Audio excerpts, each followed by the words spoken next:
मऊ जनपद का RTO office बना दलालों का अड्डा। आपने सही सुना, आरटीओ ऑफिस में कर्मचारियों से लेकर बाहर घूम रहे दलाल कोई भी काम हो वे आसानी से काम करा लेते हैं, लेकिन कोई आम आदमी अगर अपनी गाड़ी से संबंधित कोई भी काम आरटीओ ऑफिस में ले जाते हैं तो कोई ना कोई कमी निकाल दी जाती है और वह निराश होकर घर वापस चला जाता है। वहीं अगर किसी दलाल को पकड़ा जाए तो वह काम आसानी से हो जाता है। अगर दलाल द्वारा बताया जाता है हमें इसके एवज में आरटीओ ऑफिस के बाबू आरटीओ साहब को चढ़ा पर चढ़ाने के बाद यही काम आसानी से हो जाता है और हमें 500 रुपए बच जाते हैं। आपको बता दें, आज एक ऑटो यूनियन का अध्यक्ष द्वारा आरटीओ ऑफिस में फिटनेस को लेकर दलाल द्वारा 2000 रुपए मांगने की बात सामने आई। उसके द्वारा बताया 2000 रुपए लिए बिना आरटीओ साहब अपना काम नहीं करेंगे। आपको किसी भी हालत में 2000 देना होगा, नहीं तो आपका काम नहीं हो पाएगा। इस बात को लेकर आरटीओ ऑफिस में उस व्यक्ति द्वारा बवाल मचाना शुरू कर दिया। मौके पर मीडिया पहुंचकर पीड़ित व्यक्ति से मामला देखिए, मैं ऑटो यूनियन का मंडल अध्यक्ष हूं और मैं खुद पर्सनल एक काम के लिए, एक ट्रांसफर के लिए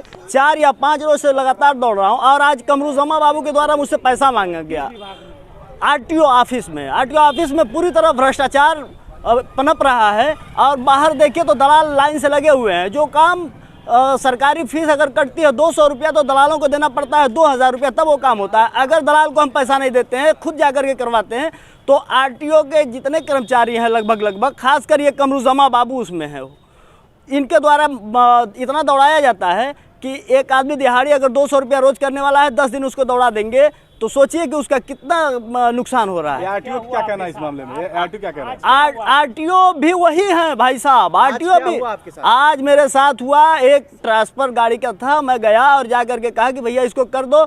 उसमें पहले तो 5 रोज से इन्होंने मुझे दौड़ाया। आज कह रहे हैं, कमरुजमा बाबू कह रहे हैं कि आरटीओ साहब बगैर पैसा लिए काम नहीं करेंगे। कितना पैसा मांग रहे थे? 2000 रुपया। 2 फाइल थी, 2000 रुपया कमरुजमा बाबू मांग रहे थे। आरटीओ कह रहे थे कि आरटीओ साहब बगैर पैसे का नहीं करेंगे। जब मैंने अपना परिचय बताया जाकर के कि नहीं मैं मंडल अध्यक्ष हूँ ऑटो यूनियन का, तो मजबूरन उन्होंने साइन किया, लेकिन पैसे का मांग उन्होंने किया और मुझे डर है कि आगे मेरे काम की पूरी प्रक्रिया होने से पहले मुझसे हो सकता है और पैसे की मांग की जाए। आरटीओ मांग रहे हैं?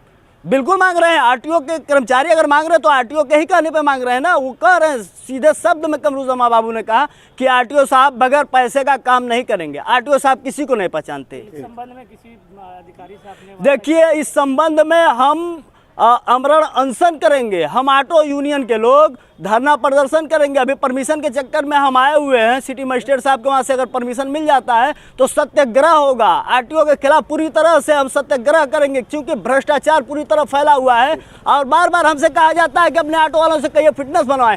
फिटनेस बनवाने की फीस होती है 700 रुपया और वहाँ लिया जाता है 2000 रुपया। अगर जो 2000 रुपया नहीं देता उसको कहा जाता है ये कमी है वो कमी है, 2000 रुपया दे दिया तो फिटनेस हो गया उसका। क्या भ्रष्टाचार के खिलाफ अधिकारी को कोई ज्ञापन 1 से 2 दिन के अंदर हम जिला अधिकारी महोदय के समक्ष प्रस्तुत होकर के और इनके खिलाफ ज्ञापन देंगे और माननीय मुख्यमंत्री योगी आदित्यनाथ जी के वहां भी हम फैक्स करेंगे कि इस तरह से भ्रष्टाचार हमारी सरकार में फैली हुई है। क्योंकि हम भारतीय जनता पार्टी के नगर महामंत्री भी अल्पसंख्यक मोर्चे के आरटीओ साहब जानते हैं, उसके बावजूद भी इस तरह से हमारे साथ। इश्तियाक अहमद मेरा नाम है, नगर महामंत्री हूँ भारतीय जनता पार्टी का, मैं अल्पसंख्यक मोर्चे का। उसके अलावा ऑटो यूनियन का मंडल अध्यक्ष हूँ मैं, आजमगढ़ मंडल का।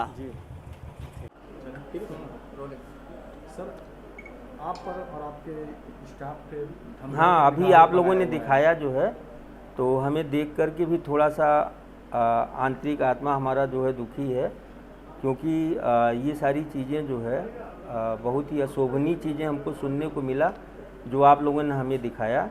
और फिर उसका फाइल जो है हमारे पास 2 दिन पहले भी आया था। उस दोनों गाड़ियां जो है वो पीले कलर में थी, स्कूल कलर में थी, और स्कूल कलर में वो गाड़ी दर्ज नहीं था।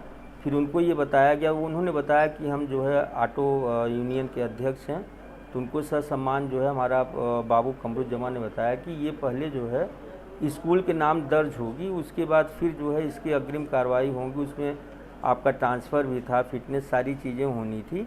तो उन्होंने फिर वो चीज़ों को पूरा किया। फिर उसमें जो उन्होंने आरसी लगाया था वो जो है प्रिंटेड था लेकिन ओरिजिनल नहीं था। वो पकड़ में आ गया तो बाबू ने कहा कि इसका फ़ीस कटेगा। तो थोड़ा सा वहाँ पे जो है हो सकता है कि मिसअंडरस्टैंडिंग हो, जबकि बाबू हमारे सामने ही है, आप लोगों के सामने ही वो अपना बयान दिया कि नहीं, इस तरह का हमने कोई पैसे का मांग नहीं किया है। थोड़ा सा वो कह भी रहा है बाबू कि हमारा उसमें जो है टाइम ज़्यादा लगा, इसलिए कि टिपिकल केस था, और ऐसा कोई चीज़ जो है आप लोगों के सामने ही बात हमने सर, आप बाबू पे से भी किया। आरोप वो लगा रहा है कि देखिए, आरोप लगाना एक व्यक्ति का जो है वो होता है कि उसका काम नहीं हो रहा है तो आरोप वाजिब है लगाना, लेकिन जो काम नहीं हुआ उसमें जो लेट हुआ है उसकी रियलिटी जो है ये है कि वो स्कूल कलर में था और स्कूल में वो गाड़ी दर्ज नहीं थी, तो उसमें थोड़ा टाइम लगा। यही नहीं, बहुत से ऐसे लोग हैं जो आरटीओ विभाग पे आरोप लगाते हैं। नहीं, देखिए, इसके पहले तो आपने हमको कभी भी ऐसा कोई चीज़ों से आरोपित नहीं किया, और मुझे मालूम है कि अभी त्यौहार के बाद जो है कुछ चीज़ें आप लोगों की अपेक्षाएं थी, उसमें जो है वो चीज़ पूरा नहीं हो पाया, जिसमें कि हमको आप इस तरह से एक तरह से अपमानित भाषा में मुझे सुनने को ये मिल रहा है, तो हम इससे दुखी हैं, रियली हम दुखी हैं। और मेरा प्रयास यही है कि मैं अच्छा से अच्छा काम करूं, और इसका जो है सर्वे भी आप कर सकते हैं बाहर, कि हमारे द्वारा, हमारे बाबुओं के द्वारा एक प्रयास किया जा रहा है कि यहाँ अच्छा से अच्छा काम हो।